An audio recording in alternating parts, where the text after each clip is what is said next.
ഡൽഹി മുഖ്യമന്ത്രി അരവിന്ദ് കെജ്രിവാളിന്റെ നേതൃത്വത്തിൽ ഇന്ന് മുതൽ കൂടുതൽ തെരഞ്ഞെടുപ്പ് റാലികൾ നടക്കും. ഇന്നലെ പ്രഖ്യാപിച്ച 10 കെജ്രിവാൾ ഗ്യാരണ്ടികൾ മുൻനിർത്തി പ്രചാരണം സജീവമാക്കാനാണ് ആം ആദ്മി പാർട്ടിയുടെ നീക്കം. ഡൽഹിയിലെ കൗൺസിലർമാരുമായും അരവിന്ദ് കെജ്രിവാൾ ഇന്ന് കൂടിക്കാഴ്ച നടത്തും. ഡൽഹിയിൽ നിന്ന് അച്യുതനാണ് നമുക്കൊപ്പമുള്ളത്. അച്യുതൻ, ഈ കെജ്രിവാൾ പുറത്തിറങ്ങിയ ശേഷം സ്വാഭാവികമായും ആം ആദ്മി പാർട്ടിക്ക് അതൊരു പുത്തൻ ഉണർവും ഊർജ്ജവും നൽകുന്നുണ്ടാകും. അതിനെ തുടർന്നുള്ള പുതിയ പ്രചാരണ പരിപാടികൾക്ക് ആസൂത്രണം നൽകിയിരിക്കുന്നത്. അരവിന്ദ് കെജ്രിവാളിന്റെ സാന്നിധ്യം ഉറപ്പാക്കിക്കൊണ്ടുള്ള പ്രചാരണ പരിപാടികളാണല്ലോ വരാനിരിക്കുന്നത്. വിവരങ്ങൾ എന്തൊക്കെയാണ്?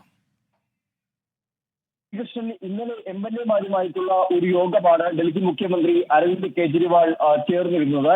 ഇന്ന് കൗൺസിലർമാരുമായിട്ടുള്ള ഒരു യോഗമാണ് നിശ്ചയിച്ചിരിക്കുന്നത്. അത് പാർട്ടി ആസ്ഥാനത്ത് വെച്ചായിരിക്കും കൗൺസിലർമാരുമായി ഒരു കൂടിക്കാഴ്ച അരവിന്ദ് കെജ്രിവാൾ നടത്തുക. പ്രധാനമായിട്ടും ഈ കെജ്രിവാളിനെ അറസ്റ്റ് ചെയ്യുന്നതിലൂടെ പാർട്ടിയെ തകർക്കാനാണ് BJP ശ്രമിച്ചതെന്നായിരുന്നു MLA-മാരുടെ യോഗത്തിൽ കെജ്രിവാൾ ചൂണ്ടിക്കാട്ടിയത്. എന്നാൽ തന്നെ ജയിലിൽ അടച്ചതിലൂടെ പാർട്ടി കൂടുതൽ ഐക്യത്തോടുകൂടി മാറുകയാണ് ചെയ്തതെന്നായിരുന്നു കെജ്രിവാൾ പറഞ്ഞത്. എന്തായാലും ഇന്ന് കൗൺസിലർമാരുടെ യോഗം വിളിച്ചു ചേർത്തിട്ടുണ്ട്. അതിനുശേഷമായിരിക്കും തെരഞ്ഞെടുപ്പ് സംബന്ധിച്ചുള്ള റാലികളിൽ പങ്കെടുക്കുക.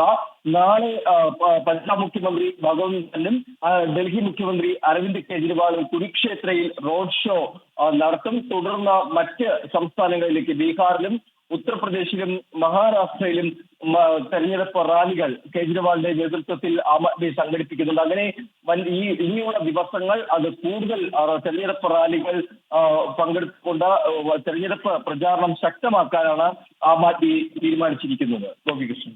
ശരി, അച്യുതൻ ആണ് വിവരങ്ങൾ നൽകിയത് ഡൽഹിയിൽ നിന്ന്.